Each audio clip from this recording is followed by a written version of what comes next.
Hello बच्चों, party welcome to the channel. तो आज हम लोग क्या करेंगे, हमारा 4th चैप्टर जो कि है एसिड्स बेसिस एंड सॉल्ट्स। तो पहली बात बच्चों आपको बता दूं कि ये वाला चैप्टर मोस्ट इंपॉर्टेंट है, ना सिर्फ ये एग्जाम्स के लिए बल्कि 8th के बाद जितने भी आपके क्या कॉम्पिटेटिव एग्जाम होते हैं ना, जैसे कि एनटीएससी का एग्जाम है, उसके अंदर भी इस चैप्टर में से पर्टिकुलर क्या क्वेश्चंस पूछे जाते हैं। तो इस चैप्टर का कोई भी टॉपिक छोड़ने का सवाल ही नहीं पैदा होता। तो एक एक टॉपिक हमने क्या पूरा डिटेल में करना है, चाहे थोड़ी सी वीडियो लेंथी हो जाए कोई बात नहीं, लेकिन इस चैप्टर को हमने क्या अच्छे से समझना है। तो चलिए बच्चों बिना टाइम वेस्ट किए जल्दी से वीडियो को शुरू कर लेते हैं। तो देखिए सबसे पहले हम लोग क्या है पढ़ने वाले हैं किसके बारे में, एसिड्स एंड बेसिस के बारे में, कि भाई एसिड और बेस जो है ना वो होते क्या है। तो देखो बच्चों कुछ एग्जांपल से शुरू करते हैं। मान लीजिए हमने क्या कुछ एग्जांपल लिया, जैसे कि लेमन जूस हो गया, कर्ड यानी कि दही, ऑरेंज जूस या विनेगर। विनेगर क्या होता है, सिरका होता है जो अचार में क्या यूज किया जाता है। तो इन चीजों की अगर मैं बात करूं तो इनके अंदर बच्चों एक चीज कॉमन है और वो क्या है, इनका टेस्ट। अगर हम टेस्ट की बात करें तो ये सारे के सारे क्या है, सोर इन टेस्ट है, यानी कि ये क्या होते हैं, खट्टे होते हैं, सोर इन टेस्ट। तो ये सारे क्या है, खट्टे हैं टेस्ट के अंदर, ठीक है। तो ऐसे बच्चों चीजें जो सारी क्या होती है टेस्ट के अंदर खट्टी होती है ना, उन्हें हम क्या कहते हैं, एसिड्स। तो ऐसे सब्सटेंसेस दैट आर सोर इन टेस्ट उसे हम क्या बोलेंगे, एसिड्स। और जो एसिड्स होते हैं ना उनका जो केमिकल नेचर होता है वो क्या होता है, एसिडिक। तो जितने भी सब्सटेंसेस होते हैं ना उनका एक केमिकल नेचर होता है कि वो किस नेचर के हैं। तो एसिड्स का केमिकल नेचर क्या होता है, एसिडिक। वहीं अगर हम बात करें कुछ और एग्जांपल, जैसे मैंने यहाँ पे लिखी है बेकिंग सोडा, जिसे हम मीठा सोडा कहते हैं, जो कि हम किचन वगैरह में यूज करते हैं। तो ये जो होता है ना, ये टेस्ट में कैसे होता है, कड़वा होता है, यानी कि ये क्या होता है, बिटर इन टेस्ट। मैं यहां पे लिख देती हूं बिटर इन टेस्ट, ठीक है। तो इसी के साथ क्या होता है, जैसे कि सोप हो गया, डिटर्जेंट हो गया, ये भी क्या होते हैं, बिटर इन टेस्ट होते हैं। नो डाउट इन्हें हम टेस्ट नहीं कर सकते क्योंकि हमारे लिए हार्मफुल हो सकते हैं, लेकिन मैं बता रही हूँ कि जो बेकिंग सोडा है उसका आपको पता है ये क्या होता है, बिटर इन टेस्ट होता है। तो बच्चों ऐसे सब्सटेंसेस जो क्या होते हैं टेस्ट में कड़वे होते हैं उन्हें हम क्या कहते हैं, बेसिस। तो substances that are bitter in taste are called the bases. और इनका जो केमिकल नेचर होता है वो क्या होता है, बेसिक। तो बेसिस का केमिकल नेचर बेसिक होता है और एसिड्स का केमिकल नेचर एसिडिक होता है। इतना क्लियर हुआ। अब बच्चों जैसे मैंने आपको बताया यहाँ पे सोप और डिटर्जेंट वाली एग्जांपल दी, तो देखो इन्हें हम क्या है टेस्ट नहीं कर सकते। तो डेफिनेटली ऐसी और भी बहुत सारी चीजें होंगी जिनको हम लोग क्या टेस्ट नहीं कर सकते, जो हमारे लिए हार्मफुल हो सकती है। तो ऐसी चीजें जिनको हम लोग टेस्ट नहीं कर सकते तो उन्हें हम क्या टच करके बता सकते हैं कि वो एसिड है या फिर बेसिस है। कैसे, अगर आप जिस चीज को चेक करना चाहते हो उसको टच करते हो, अगर वो आपको क्या सोप जैसे यानी कि साबुन के जैसे फील होता है, स्लिपरी सा, तो वो हमारे क्या होते हैं, बेसिस होते हैं। क्योंकि बच्चों जो बेसिस होते हैं ना ये क्या होते हैं, सोपी टू टच। मैं यहाँ पे लिख देती हूँ सोपी टू टच, ठीक है। तो जो छूने में साबुन के जैसे होंगे वो हमारे क्या होते हैं, बेसिस। और जो छूने के अंदर क्या साबुन जैसे बिल्कुल नहीं लगते हैं वो हमारी कौन सी कैटेगरी के अंदर होते हैं, एसिड्स। तो ये क्या होते हैं, नोट सोपी टू टच, ठीक है। बहुत ही इजी सी है ये बातें जो मैंने आपको बताई अभी। इसी के साथ हमारे पास क्या होता है, अब देखो जैसे मैंने आपको केमिकल नेचर के बारे में बताया, तो कोई भी जो सब्सटेंस है ना जरूरी नहीं है कि वो या तो एसिड ही होगा या फिर क्या बेस ही होगा, हो सकता है इसके अलावा भी उसका और कोई केमिकल नेचर हो। तो हम लोग क्या किसी भी सब्सटेंस की जब बात करते हैं तो उसके केमिकल नेचर की अगर हम बात करें, chemical nature of the substance, तो वो बच्चों 3 तरीके का हो सकता है। या तो वो क्या होगा, एसिडिक होगा, या फिर बेसिक होगा, या फिर वो क्या होता है, न्यूट्रल। अब ये एक नई चीज है, देखो न्यूट्रल वर्ड जो है ना इंग्लिश का एक वर्ड है, इसका मतलब ऐसे होता है कि जो कुछ भी ना हो, ठीक है। तो जैसे कि यहाँ पे मैंने लिखा है न्यूट्रल क्या होते हैं, ऐसे सब्सटेंसेस जो क्या होते हैं ना ही तो एसिडिक होते हैं और ना ही बेसिक होते हैं, उनका केमिकल नेचर दोनों में से कुछ भी नहीं होता। तो ऐसे सब्सटेंसेस को हम लोग बोलेंगे न्यूट्रल, ठीक है। तो यहाँ पे लिखा है मैंने नीदर एसिडिक नोर बेसिक, दोनों में से जो कुछ भी नहीं होंगे उन्हें हम बोलते हैं न्यूट्रल। तो अगर एग्जाम्पल की बात करें तो इसके अंदर कौन कौन से एग्जाम्पल आते हैं, जैसे कि बच्चों हमारा पानी होता है, वाटर, ठीक है। जो पानी होता है वो क्या होता है, न्यूट्रल होता है, वो कुछ भी नहीं होता, ना वो एसिडिक नेचर का होता है ना वो बेसिक नेचर का होता है। इसी तरीके से क्या होता है, जो हमारा ब्लड होता है बॉडी के अंदर, ये भी क्या होता है, न्यूट्रल ही होता है, ठीक है। इसके अलावा और भी बहुत सारे एग्जांपल्स है, अभी मेरे माइंड में 2 ही आ रहे तो मैंने आपको वो बता दी। तो आई होप कि इतना क्लियर हो गया है। तो चलिए अब हम लोग के आगे मूव करते हैं। जैसे बच्चों अभी मैंने आपको बताया कि कुछ ऐसे सब्सटेंसेस भी होते हैं जिनको हम टच भी नहीं कर सकते, तो टेस्ट तो क्या ही करेंगे। तो अगर ऐसे सब्सटेंसेस का हमें क्या है, केमिकल नेचर पता लगाना है कि वो एसिडिक है या बेसिक है, तो उनके लिए हम क्या करते हैं, उनके लिए हम यूज करते हैं कुछ स्पेशल सब्सटेंसेस जिन्हें हम कहते हैं इंडिकेटर्स। तो इंडिकेटर्स क्या होते हैं बच्चों? इंडिकेटर्स ऐसे सब्सटेंसेस होते हैं जिनकी हेल्प से हम लोग क्या है एसिड्स और बेसिस के बारे में पता लगाते हैं बिना उनको छुए और बिना उनको टेस्ट किए। तो the substances that are used to identify acids और bases are called the indicators. अब ये बताते कैसे हैं कि हमें एसिड कौन सा और बेस कौन सा है? तो ये क्या करते हैं, ये एसिड्स और बेस के अंदर ना हमें क्या करते हैं डिफरेंट कलर्स देते हैं, ठीक है। तो उसी के बेस पे हम बताते हैं कि एसिड कौन सा और बेस कौन सा है। उसके आगे हम देखते हैं कि ये जो इंडिकेटर्स होते हैं ये कितने टाइप के होते हैं। तो हमारे पास क्या इंडिकेटर्स दो टाइप के होते हैं। पहले जो होते हैं वो क्या है नेचुरल इंडिकेटर्स, जो क्या होते हैं, अब नाम से क्लियर, नेचुरल का मतलब क्या होता है, जो नेचर में अपने आप मिलता है, that means that occurs naturally. तो नेचुरली जो हमें मिलते हैं उन्हें हम कहते हैं नेचुरल इंडिकेटर्स, जैसे कि लिटमस, टर्मरिक, चाइना रोज। अब ये तीनों चीजें जो है वो हमें क्या है प्लांट से ही मिलती हैं, तो इसीलिए ये हमारे किसकी एग्जांपल है, नेचुरल इंडिकेटर्स की। इसी के साथ हमारे पास क्या होता है दूसरी जो टाइप है वो कौन सी होती है, सिंथेटिक इंडिकेटर्स, यानी कि ऐसे इंडिकेटर्स जो क्या आर्टिफिशियल है, जो हमें प्लांट से नहीं मिले, जो क्या है किसी साइंटिस्ट ने बनाए हैं लैब के अंदर, यानी कि हमने बनाए हैं, तो उसे हम क्या कहते हैं, सिंथेटिक इंडिकेटर्स। तो इसके अंदर हमने क्या एक एग्जांपल यहां पे पढ़नी है और वो कौन सी है, फिनोल फेथिलीन। तो अब हम लोग क्या बच्चों ये सारी जो एग्जांपल्स मैंने यहां पे लिखे हैं इनको क्या वन बाय वन डिटेल में समझ लेते हैं। तो सबसे पहले स्टार्ट कर लेते हैं हमारे नेचुरल इंडिकेटर से। तो उसके अंदर हम सबसे पहले समझ लेते हैं किसके बारे में, लिटमस के बारे में। तो देखो जो लिटमस है वो क्या होता है, ऑब्टेन किया जाता है किससे, फ्रॉम दी लाइकन। और लाइकन क्या होता है, हमारा एक प्लांट है, ठीक है, जिससे हम लोग क्या है जो लिटमस है उसको क्या ऑब्टेन करते हैं, इसीलिए ये क्या नेचुरल इंडिकेटर है। इसके बाद ये क्या होता है, दो फॉर्म के अंदर में अवेलेबल होता है, कौन सा, या तो हमें क्या सॉल्यूशन की फॉर्म में मिलता है या फिर हमें ये क्या पेपर स्ट्राइप्स की फॉर्म में मिलता है। इस तरीके से ना मान लीजिए हम कागज की जब इस तरीके से कुछ पट्टियां काट लेते हैं तो इस फॉर्म में हमें क्या ये मिलता है, और ये दो कलर के अंदर हमें मिलता है, कौन कौन सा, एक होता है रेड और एक होता है ब्लू, यानी कि एक रेड लिटमस पेपर की फॉर्म में मिलता है और एक मिलता है हमें ब्लू लिटमस पेपर, जो कि काफी इंपॉर्टेंट चीज है और इसमें से काफी जो क्वेश्चंस है वो क्या एग्जाम में पूछे जाते हैं। इसके बाद बच्चों क्या होता है, जो हमारा लिटमस है ना ये क्या होता है, पर्पल डाई है एक्चुअली में, यानी कि इसका जो नेचुरल कलर है लिटमस का वो कौन सा है, पर्पल। तो ये आपने याद रखना है, तो इसलिए मैंने यहाँ पे लिखा है कि ये क्या होता है, पर्पल होता है इन द डिस्टिल्ड वाटर। तो डिस्टिल्ड वाटर क्या होता है, डिस्टिल्ड वाटर ना बिल्कुल ही एक क्या हम कह सकते हैं कि प्योरीफाइड वाटर होता है, यानी कि एक ऐसा वाटर जिसके अंदर बिल्कुल भी इंप्योरिटीज नहीं होती हैं, उस वाटर को हम लोग बोलते हैं डिस्टिल्ड वाटर। और ये क्या होता है, न्यूट्रल नेचर का होता है। कौन से नेचर का होता है, न्यूट्रल। तो यानी कि ये ना तो एसिडिक होता है और ना ही ये क्या होता है, बेसिक। तो डिस्टिल्ड वाटर के अंदर इसका कलर होता है पर्पल। और जो हमारे एसिड्स होते हैं ना वो क्या करते हैं, जो ब्लू लिटमस पेपर है उसको किसके अंदर कन्वर्ट कर देते हैं, रेड के अंदर। और जो बेस होते हैं वो क्या करेंगे, जो रेड लिटमस पेपर है उसका कलर चेंज कर देंगे किसके अंदर, ब्लू के अंदर। तो ये दोनों चीजें हमें क्या याद रखने, जैसे मैंने आपको बताया था इंडिकेटर्स क्या करते हैं, जिस भी सॉल्यूशन को हमने चेक करना है कि वो एसिड है बेस है, तो उसके अंदर जब डिप करेंगे ना तो वो अपने कलर को क्या करते हैं, चेंज करते हैं, और उन्हीं कलर्स के अकॉर्डिंग हम बताते हैं कि कौन सा एसिड और कौन सा बेस है। तो यहाँ पे भी कुछ ऐसे ही होगा, मान लीजिए जिस सॉल्यूशन का आपने पता करना है, हम क्या करेंगे, दोनों लिटमस पेपर लेंगे, रेड वाला भी और ब्लू वाला भी। तो हमारी साइंस लैब के अंदर ये क्या होता है, red litmus paper, blue litmus paper दोनों अवेलेबल होते हैं। मे बी आपका टीचर आपको दिखाए, ठीक है। तो ये क्या होते हैं, पट्टी कागज की जैसे पट्टियां होती है उस तरीके से होते हैं, दोनों कलर के रेड एंड ब्लू। तो हम क्या करेंगे, जिस भी सॉल्यूशन के बारे में हमें पता करना है उसके अंदर हम लोग क्या डिप करेंगे वन बाय वन, जो मर्जी आप पहले कर सकते हो, रेड करना है तो रेड करो, ब्लू करना है तो ब्लू करो। तो हम क्या करेंगे, अगर हम लोग क्या ब्लू लिटमस पेपर को डिप करते हैं सॉल्यूशन के अंदर, अगर उसका जो पेपर का जो कलर है ब्लू का वो किसके अंदर कन्वर्ट हो जाता है, रेड के अंदर चेंज हो जाता है ना, तो बच्चों जो हमारा सॉल्यूशन है वो कौन से नेचर का है, एसिडिक इन नेचर, यानी कि उस सॉल्यूशन के अंदर एसिड प्रेजेंट है। और इसी तरीके से अगर क्या है उस सॉल्यूशन के अंदर रेड लिटमस पेपर डिप करने से अगर उसका कलर ब्लू में चेंज हो जाता है तो हम कह सकते हैं कि वो जो सॉल्यूशन है वो कौन से नेचर का है, बेसिक इन नेचर। अब यहाँ पे क्या कंफ्यूजन क्रिएट हो सकती है, क्योंकि देखो दोनों कलर क्या वन बाय वन आपस में चेंज हो रहे हैं ना, ब्लू क्या रेड में चेंज हो रहा है या फिर रेड जो है वो ब्लू में चेंज हो रहा है। तो याद करने में थोड़ी सी दिक्कत हो सकती है कि एसिड कौन सा होता है जो रेड को ब्लू में कन्वर्ट करे या फिर ब्लू को रेड में कन्वर्ट करे। तो इसको थोड़ी सी ट्रिक हम देख लेते हैं। तो देखो बच्चों आपने हमेशा क्या करना है, अल्फाबेट के अकॉर्डिंग चलना है, यानी कि एबीसीडी के अकॉर्डिंग चलना है।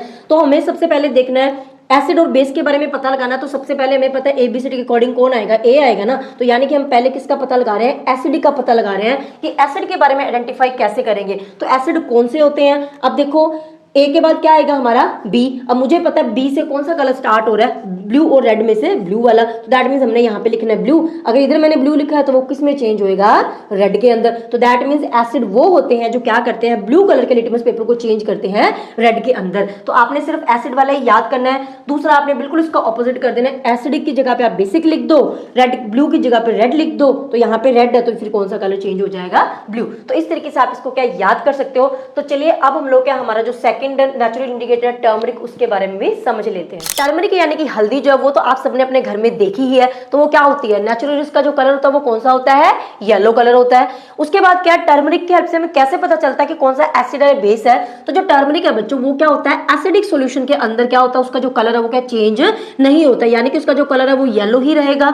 और अगर कोई सॉल्यूशन क्या है बेसिक नेचर का, यानी कि जिसमें बेस है, उसके टच में जब टर्मरिक आता है तो उसका जो कलर है हल्दी का वो कौन सा कन्वर्ट हो जाता है, रेड के अंदर। तो इस तरीके से हम बता सकते हैं कि कौन सा हमारा सॉल्यूशन क्या है, एसिडिक नेचर का और कौन सा बेसिक नेचर का है। अब इसी के बेस पे हमारी बुक में क्या है, एक एक्टिविटी भी दी गई है जिसके अंदर हमने क्या करना है, एक ग्रीटिंग कार्ड तैयार करना है। तो कैसे कर सकते हैं, आप घर पे भी इसको ट्राई करके डेफिनेटली देख सकते हो। आपने क्या करना है, कॉपी का कोई भी एक पेज फाड़ना है, यानी कि एक पेपर ले लेना व्हाइट। उसके बाद आपने क्या करना है, हल्दी का एक पेस्ट बनाना, मतलब थोड़ी सी हल्दी लेके उसके अंदर थोड़ा सा पानी मिक्स करके आपने क्या पेस्ट तैयार करना है, और उस पेस्ट को आपने पूरे व्हाइट पेपर के ऊपर क्या स्प्रेड कर देना है। फिर उसको आपने क्या धूप में सुखाने के लिए रख देना है। नेक्स्ट डे आपने क्या करना है, जब वो सूख जाएगा, तो जैसे कि मान लीजिए ये आपका पेपर था जिसके ऊपर आपने पूरी जगह हल्दी लगा दी है। अब आपने क्या करना है बच्चों, आपके घर पे कोई भी साबुन होगी उसको आपने क्या करना है, थोड़े से पानी के अंदर आपने क्या करनी है, डिसॉल्व करना है, यानी कि आपने बनाना है क्या, सोप सॉल्यूशन। तो सोप सॉल्यूशन आप बनाओगे। अब आपने क्या करना है, एक कोई भी स्टिक ले लो, माचिस की स्टिक ले लो, उसके ऊपर आपने क्या थोड़ी सी कॉटन आगे लगा लेनी है, और उस सोप सॉल्यूशन के अंदर आपने डिप करके, और यहाँ पे आप कुछ भी डिजाइन ड्रॉ कर सकते हो। मान लीजिए मैंने अपना नाम ही लिखा है संजना, तो मैं एस लिखती हूँ। तो जैसे जैसे आप क्या है वो जो स्टिक है वो चलाओगे, वहां से आपका जो कलर है पेपर का वो कौन सा हो जाएगा, रेड हो जाएगा। ठीक है, तो वो बहुत ही सुंदर डिजाइन आपको क्या देखने को मिलेगा। इस तरीके से आप बना सकते हो।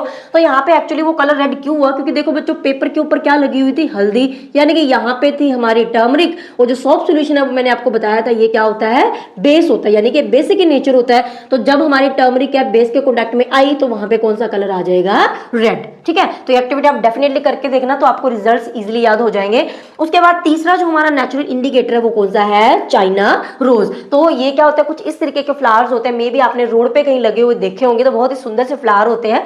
तो यहाँ पे क्या होता है, जो चाइना रोज है ना उसको हम कैसे यूज करते हैं। सबसे पहले हमने क्या करना है बच्चों, चाइना रोज की कुछ पत्तियां यानी कि पेटल्स ले लेने हैं, और उसको क्या होता है थोड़े से गर्म पानी के अंदर हमने क्या है डाल के रख देना है थोड़े टाइम के लिए। तो थोड़े टाइम के बाद हम देखेंगे कि वो जो पानी है वो क्या कलर्ड हो जाएगा, यानी कि जो चाइना रोज की पत्तियां थी वो पानी के अंदर थोड़ी डिजोल्व हो जाएंगी, अपना कलर छोड़ देंगी। अब वो जो सोल्यूशन था, कलर्ड जो सोल्यूशन है, उसी को हम लोग एज ए इंडिकेटर यूज करने वाले हैं। तो हम क्या करेंगे, जिस भी सोल्यूशन को आपने टेस्ट करना है उसके अंदर आपने क्या करना है, थोड़ी सी ड्रॉप उस कलर्ड सोल्यूशन की डालनी है। तो अगर चाइना रोज जब क्या एसिडिक सॉल्यूशन के कांटेक्ट में आता है तो उसका कलर क्या हो जाता है, पिंक। और अगर वो बेसिक सॉल्यूशन के कांटेक्ट में आएगा तो उसका कलर क्या हो जाएगा, ग्रीन। तो यानी कि जिस सॉल्यूशन के अंदर आप क्या है चाइना रोज वाला कलर जो वाटर था उसकी ड्रॉप डाल रहे हो, तो अगर वहां पे ग्रीन कलर आया तो वो सॉल्यूशन कौन सा है, बेसिक नेचर का। पिंक आया तो वो कौन सा है, एसिडिक नेचर का। आगे क्या है, सिंथेटिक इंडिकेटर्स के बारे में पढ़ने से पहले मैं एक चीज आपको क्या बताना चाहूंगी। यहाँ पे देखो बच्चों, अब तक मैंने आपको बताया कि किसी भी सॉल्यूशन को या किसी भी सब्सटेंस को हम लोग क्या है टेस्ट करके या फिर इसको टच करके या फिर इंडिकेटर्स की हेल्प से हम बता सकते हैं कि वो एसिडिक है, बेसिक है या फिर न्यूट्रल है। लेकिन एक प्रॉब्लम हमारे पास और है, वो कौन सी है कि मान लीजिए आपके सामने क्या है कोई सॉल्यूशन का नेम लिखा हुआ कॉपी के ऊपर, जैसे मैंने यहाँ पे लिखा है, ये लिख दिया मैंने HCl या फिर हाइड्रोक्लोरिक एसिड, नाइट्रिक एसिड, कोई भी नेम लिख दिया या कोई भी फॉर्मूला लिख दिया। अब आपको बोल दे कि बताओ भाई ये सब्सटेंस कौन से नेचर का है, तो हम कैसे बताएंगे, क्योंकि ये रियल में तो कोई चीज है ही नहीं ना। तो ना तो इसको हम लोग क्या टच कर सकते हैं, ना इसको टेस्ट कर सकते हैं, और हम लोग इंडिकेटर को तो क्या ही यूज करेंगे, ये चीज रियल में ही नहीं है। तो यहाँ पे भी बड़ा पंगा हो जाता है। तो हम इसको कैसे पता लगाते हैं, देखो यहाँ पे हमने क्या करना है, अलग तरीके से हम थोड़ा सा आइडेंटिफाई करने की कोशिश करते हैं कि कौन सा एसिड हो सकता है और कौन सा बेस हो सकता है। तो बच्चों जहां पे भी आपको क्या होता है ना, एसिड्स के अंदर हमेशा हमारे पास क्या रहता है, अकेला हाइड्रोजन, H आपको दिखेगा। H का मतलब क्या होता है, हाइड्रोजन। ये आपने याद करने हैं नेम, थोड़ा थोड़ा क्या अपना बेस बनाना शुरू कर दो यहाँ से केमिस्ट्री का। और जो हमारे बेस होते हैं ना उनके अंदर हमें क्या देखने को मिलता है, O एंड H। यहाँ पे अकेला H था, यहाँ पे पहले O आएगा और उसके बाद आपको क्या H है, यानी कि ये चीज आपको हमेशा इकट्ठी दिखेगी इस तरीके से, O एंड H। OH को हम लोग क्या बोलते हैं, हाइड्रो ऑक्साइड। हाइड्रो का मतलब हाइड्रोजन और ऑक्साइड का मतलब ऑक्सीजन, तो इसको उल्टा नेम बोला जाता है लेकिन लिखा OH जाता है, इसको बोलेंगे हाइड्रो ऑक्साइड। तो यहाँ पे हमारे पास क्या होता है, जो एसिड्स होते हैं ना, जैसे कि मैंने यहाँ पे फॉर्मूला लिखा है, अगर आपको नेम लिखा हुआ आ गया हाइड्रोक्लोरिक एसिड तो एसिड पीछे लिखा होगा तो उसको आप देख के पहचान जाओगे कि ये तो एसिड है क्योंकि उसके नाम में ही आ गया, ठीक है। लेकिन कई बार आपको अकेला फॉर्मूला लिखा हुआ आ जाएगा, जैसे मैंने यहाँ पे लिखा है ब्रैकेट में HCl, अब आपको नेम नहीं लिखा, अकेली ये चीज लिखी थी तो इसके पीछे तो एसिड लिखा नहीं हुआ, तो आपने देखना है कि इसके स्टार्टिंग में क्या अकेला H है, तो यहाँ पे क्या H प्रेजेंट है ना यहाँ पे, तो दैट मींस ये हमारा क्या होता है, एसिड। इसी तरीके से मैंने लिखा है नाइट्रिक एसिड, नेम आ गया तो आप पहचान ही लोगे।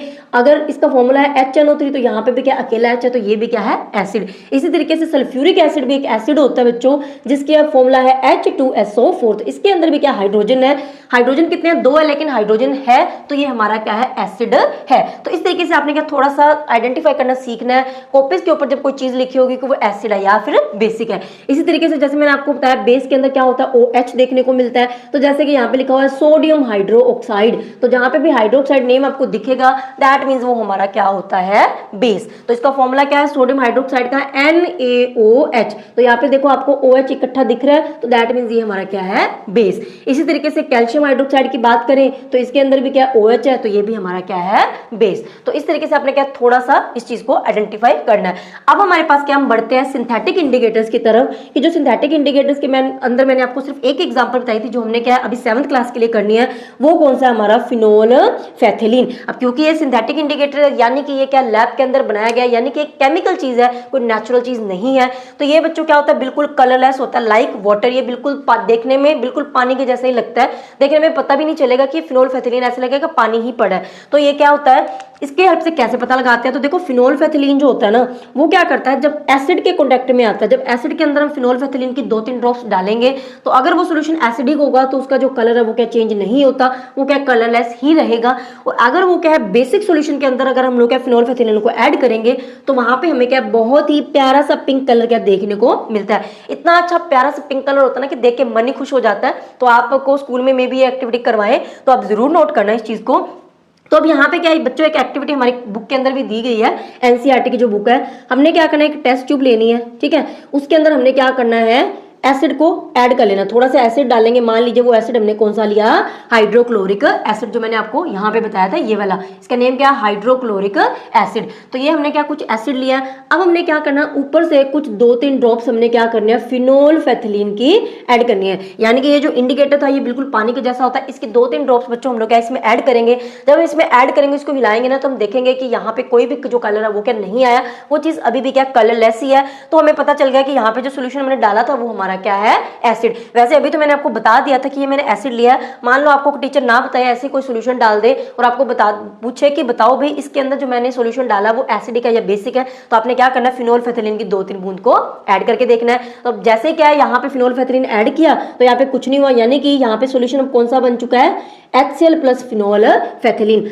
अब हम क्या करेंगे, ऊपर से कोई भी जो बेस है, जैसे कि मान लीजिए ये बेस मैंने लिया सोडियम हाइड्रो ऑक्साइड NaOH, ये हम क्या करेंगे, इसकी 2-3 जो ड्रॉप्स है ना वो क्या इसी टेस्ट ट्यूब के अंदर डाल देंगे जिसके अंदर हमने पहले क्या फिनोल फैथिलीन को ऐड किया था। तो जैसे हम लोग क्या है बच्चों इसकी 2-3 ड्रॉप्स डालेंगे ना, आप देखोगे यहाँ पे बहुत ही सुंदर इसका जो पिंक कलर है ना वो क्या आ जाता है। तो दैट मीन्स यहाँ से पता चलता है कि जैसे फिनोल फैथिलीन क्या है, सोडियम हाइड्रोक्साइड यानी कि बेस के कॉन्टेक्ट में आया तो उसका जो कलर है वो क्या आ जाता है, पिंक। ठीक है, तो इस तरीके से हमने आइडेंटिफाई करना सीखना है। तो चलिए अब हम लोग क्या हमारे नेक्स्ट टॉपिक की तरफ मूव करते हैं। नेक्स्ट हम लोग क्या समझने वाले हैं हमारे एक बहुत ही इंपॉर्टेंट टॉपिक के बारे में, जो कि है हमारा न्यूट्रलाइजेशन। तो एग्जाम के अंदर हमसे 2 या 3 मार्क्स में क्वेश्चन डेफिनेटली पूछा जाता है, तो आपने इसको अच्छे से समझना है। तो न्यूट्रलाइजेशन बच्चों क्या होते हैं, देखो जब भी हम लोग क्या करते हैं एसिड और बेस को आपस में मिला देते हैं ना, तो उसी रिएक्शन को हम लोग क्या बोलते हैं, neutralisation. So the reaction between an acid and a base is called the neutralisation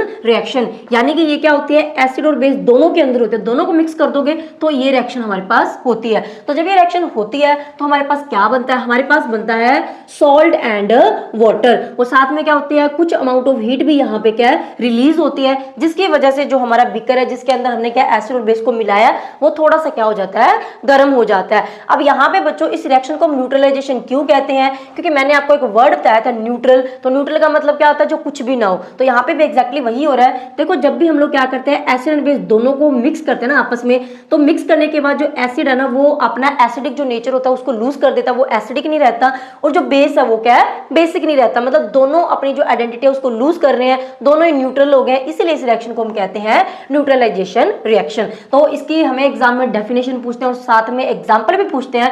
तो एग्जाम्पल ये नहीं लिखनी, ये तो हमने इसको सिर्फ समझाने के लिए लिखा है, एग्जाम्पल इसकी ये वाली है। तो एसिड हम लेंगे, एग्जैक्ट कौन सा एसिड लेंगे, जैसे कि मान ली हमने ले लिया हाइड्रोक्लोरिक एसिड HCl, जो अभी मैंने आपको पीछे बताया था। बेस हमने कौन सा लिया है, सोडियम हाइड्रोक्साइड। तो देखो इसके अंदर OH आ रहा है तो ये बेस है, इसके अंदर अकेला H आ रहा है तो ये एसिड है। तो जब दोनों की रिएक्शन होगी तो हमारे पास बनता है NaCl, जो कि क्या होता है सॉल्ट, जो घर में हम नमक खाते हैं उसका फॉर्मूला होता है NaCl, और साथ में बनता है वाटर का फॉर्मूला आप सबको पता होगा H2O, और साथ में यहाँ पे भी क्या होता है कुछ अमाउंट ऑफ हीट क्या है रिलीज होती है। तो इस रिएक्शन को बच्चों आपने क्या बार बार लिख लिख के प्रैक्टिस करनी है, क्योंकि ये चीजें थोड़ी सी आपके लिए नहीं है, लेकिन आप प्रैक्टिस करोगे तो आपको इजी समझ में आ जाएगा।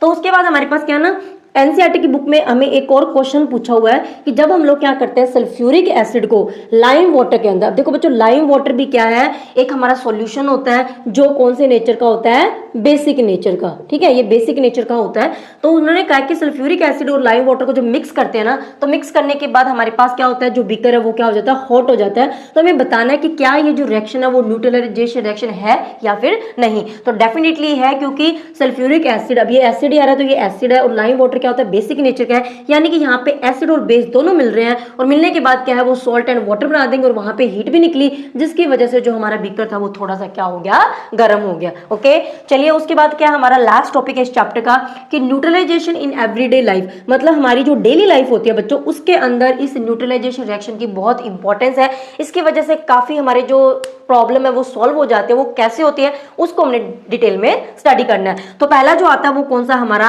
एंट बाइट। तो यहाँ पे क्या होता है जो एंट बाइट होती है वो क्या करते हैं जब चींटी हमें बच्चों काटती है तो वो क्या करते हैं हमारी स्किन के ऊपर एक एसिड को रिलीज कर देती है जिसका नेम होता है फॉर्मिक एसिड। ये 1 मार्क में आपको क्या पूछा जाता है तो आपने अच्छे से इसको याद करना है कि एंट बाइट के अंदर कौन सा एसिड होता है फॉर्मिक एसिड। वो हमारी स्किन के अंदर एंटर करता है जिसकी वजह से हमें क्या है इरिटेशन है, थोड़ा सा जो पेन है वो क्या फील होता है। तो उससे रिलीफ लेने के लिए हम लोग क्या कर सकते हैं, उस जगह पे हम लोग लगाएंगे बेकिंग सोडा या फिर जो कैलामाइन सॉल्यूशन है उसको। तो ये दोनों क्या होते हैं केमिकल्स या, और इनका बच्चों जो नेचर होता है वो क्या होता है बेसिक, यानी कि ये बेस होते हैं। तो अल्टीमेटली हम लोग यहाँ पे कर क्या रहे हैं, एसिड पहले था स्किन पे, उसके अंदर हमने बेस को मिक्स कर लिया, यानी कि यहाँ पे यही वाली रिएक्शन हो रही है कौन सी न्यूट्रलाइजेशन रिएक्शन, जिसकी वजह से हमारा जो एसिड था उसका जो एसिडिक नेचर है वो क्या खत्म हो जाएगा, जिसकी वजह से हमें क्या पेन से रिलीफ मिलती है। तो इसके बाद हम लोग क्या हमारा सेकंड पॉइंट भी देख लेते हैं। आगे दूसरा है हमारे पास इनडाइजेशन। तो ये क्या चीज होती है, देखो बच्चों हमारे स्टमक के अंदर ना ऑलरेडी क्या होता है एक एसिड प्रेजेंट होता है जो कौन सा होता है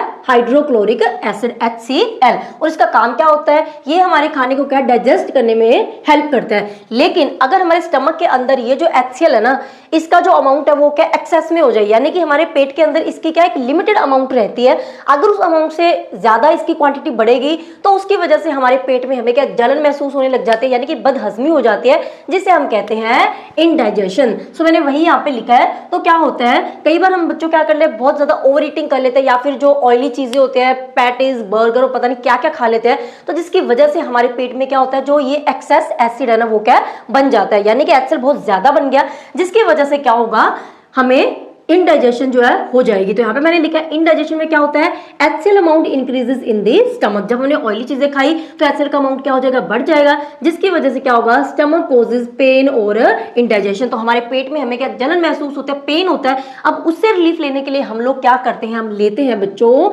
एंट एसिड। अब एंट एसिड क्या होते हैं, देखो एंट एसिड जो होते हैं ना वो क्या होते हैं बेसिक नेचर के होते हैं, यानी कि ये एक तरीके के बेस ही होते हैं। तो हमने अभी पढ़ा था ना न्यूट्रलाइजेशन में हमने क्या करना है, एसिड है तो उसको एसिड को खत्म करने के लिए उसमें क्या मिला देंगे बेस मिला देंगे। तो वही हमने किया, एसिड ऑलरेडी प्रेजेंट था हमारे पेट के अंदर, हमने क्या किया उसके अंदर बेस मिला दिया, तो वहां पे न्यूट्रलाइजेशन रिएक्शन होगी और जो एक्सेस एसिड है उसका जो इफेक्ट है वो क्या हो जाएगा न्यूट्रलाइज हो जाएगा। अब ये जो एंट एसिड हम यूज करते हैं उसकी एक बहुत अच्छी एग्जांपल हमारी बुक में लिखी हुई है, वो कौन सी है मिल्क ऑफ मैग्नीशिया। तो इसको हम लोग क्या यूज करते हैं, तो इसको भी आपने अच्छे से याद करना है कि अगर आपसे पूछे एंट एसिड की कोई एक एग्जाम्पल तो आपने याद रखना है वो कौन सा है मिल्क ऑफ मैग्नीशिया। तो इस तरीके से क्या है हमारा जो एक्सेस एसिड है वो क्या स्टमक में गायब हो जाता है और हमें क्या रिलीफ मिल जाता है। तीसरी चीज जो हमारे पास है वो कौन सी है सॉइल ट्रीटमेंट। अब कई बार क्या होता है बच्चों प्लांट्स के, जब हमने क्या प्लांट्स ग्रो करने होते हैं ना, तो प्लांट्स जो होते हैं ना वो क्या करते हैं, ऐसी मिट्टी जो बहुत ज्यादा एसिडिक हो या फिर ऐसी मिट्टी जो बहुत ज्यादा बेसिक हो, उसके अंदर जो हमारे प्लांट्स है ना वो क्या कभी भी ग्रो नहीं करते हैं। यानी कि प्लांट्स को ऑलमोस्ट क्या होता है, न्यूट्रल सॉइल ही चाहिए होती है, तो ज्यादा एसिडिक और बेसिक नहीं होना चाहिए। तो यहाँ पे क्या होता है, कई बार हम लोग क्या है, हमारे जो फील्ड होते हैं यानी कि जो हमारी क्रॉप्स होती हैं उसके अंदर हम लोग क्या बहुत ज्यादा एक्सेस में क्या फर्टिलाइजर्स यानी कि जो खाद होगी, स्प्रे वगैरह यूज कर लेते हैं, जिसकी वजह से हमारी जो मिट्टी है वो क्या हो जाती है, एसिडिक हो जाती है। तो उसे हमें क्या ठीक करना बहुत जरूरी है, अदरवाइज हमारे जो प्लांट्स है उस मिट्टी के अंदर ग्रो नहीं कर पाएंगे। तो यहाँ पे भी हमने क्या न्यूट्रलाइजेशन वाला कॉन्सेप्ट को यूज करना है। तो क्या करेंगे, अगर बच्चों हमारी जो मिट्टी है वो क्या एसिडिक नेचर की है, तो हमें एसिड को न्यूट्रल करने के लिए उसमें क्या मिलाना पड़ेगा, बेस। तो हम ऐसी चीज मिला देंगे जो ऑलरेडी क्या होगी, बेसिक इन नेचर, जैसे कि क्विक लाइम। तो जहां पे भी आपको लाइम वर्ड दिखाई देना वो सारे के सारे क्या बेसिक ही होते हैं। तो उसके अंदर हम क्विक लाइम ऐड करेंगे उस मिट्टी के अंदर, तो वो क्या करेगा, न्यूट्रलाइज कर देगा जो एसिडिक नेचर है किसका, सॉइल का। ठीक है, इसी तरीके से अगर मान लीजिए बच्चों हमारी जो सॉइल है वो हमारी क्या है, बेसिक नेचर की है, तो उसके अंदर हम लोग क्या ऐड करेंगे, कोई ऐसी चीज जो एसिडिक नेचर की होगी, जैसे कि हमारा ऑर्गेनिक मैटर। ये क्या होता है, एसिडिक नेचर का होता है। तो अल्टीमेटली क्या बेस और एसिड मिक्स हो रहे हैं, तो आपस में मिक्स होने के बाद वहां पे क्या हो जाएगा, न्यूट्रलाइजेशन रिएक्शन। तो यहाँ पे क्या होगा, neutralises basic nature of the soil. तो लास्ट पॉइंट है बच्चों हमारे पास है फैक्ट्री वेस्ट। अब देखो जो बड़ी बड़ी फैक्ट्रीज होते हैं ना, उनके अंदर क्या होता है, जो वेस्ट मटेरियल प्रोड्यूस होता है वो क्या बहुत ज्यादा लार्ज अमाउंट में होता है। तो पहले क्या करते थे फैक्ट्री वाले, सीधा ही उस वेस्ट मटेरियल को क्या जो रिवर्स होती थी ना उसके अंदर क्या सिंपली डिस्पोज कर देते थे। लेकिन अब इस चीज को क्या बैन कर दिया गया था। क्यों? क्योंकि बच्चों जो वेस्ट मटेरियल फैक्ट्री से निकलता है ना वो क्या होता है, हमारा एसिडिक नेचर का होता है। ठीक है, जैसे उसको क्या पानी के अंदर डाला जाता था तो वो क्या कर देते थे, उस पानी को भी क्या एसिडिक कर देते थे। उसकी वजह से पानी के अंदर जो फिश थी या फिर कोई अदर एक्वेटिक जो ऑर्गेनिजम्स होते थे वो क्या होते थे, मरने लग गए थे, वो मर जाते थे पानी के एसिडिक होने की वजह से। इसीलिए क्या है, अब ये मैंडेटरी कर दिया गया कि जो वेस्ट है उसको क्या पानी में डालने से पहले उसको क्या न्यूट्रलाइज किया जाए, किससे, बाय एडिंग बेसिक सब्सटेंसेस। क्योंकि जो वेस्ट है वो क्या एसिडिक नेचर का, उसके अंदर हम लोग क्या है बेसिक कोई भी चीज मिलाएंगे तो एसिड एंड बेस आपस में मिलकर क्या न्यूट्रलाइजेशन रिएक्शन है वो हो जाएगी, जिससे हमारा जो पानी है वो क्या एसिडिक नहीं होगा, जो एक्वेटिक एनिमल्स है वो क्या मरने से बच जाएंगे। तो इसी तरीके से हमारे चैप्टर की होती है हैप्पी एंडिंग। आई होप कि आपको पूरा चैप्टर अच्छे से क्या समझ में आ गया।